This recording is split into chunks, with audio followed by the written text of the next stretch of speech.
એક નાનકડા ગામમાં કિરણ નામનો ગરીબ છોકરો રહેતો હતો. એ દરરોજ રાત્રે આકાશમાં ચાંદને જોઈને વિચારતો કે એક દિવસ એની જિંદગી બદલાશે. એક રાત્રે પૂર્ણિમાનો તેજસ્વી ચાંદ આકાશમાં ચમકતો હતો. કિરણ ગામની બહારના તળાવ પાસે ગયો.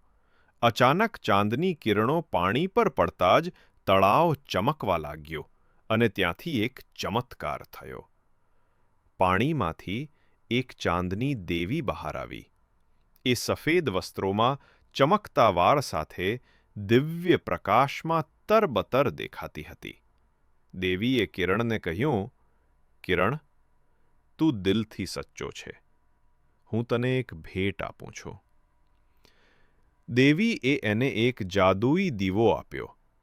કિરણ એ દીવો ઘસ્યો. અચાનક દીવાથી સોનાની રોશની ફાટી નીકળી અને પ્રકાશના પક્ષીઓ આકાશમાં ઉડી ગયા. જે ઘરમાં જતા ત્યાં સુખ શાંતિ છવાઈ જતી. ગામના ખેતરો પાકથી ભરાઈ ગયા. લોકોના ઘરમાં પ્રકાશ છવાઈ ગયો. પણ કિરણ એ દીવો ક્યારેય પોતાના માટે વાપર્યો નહીં.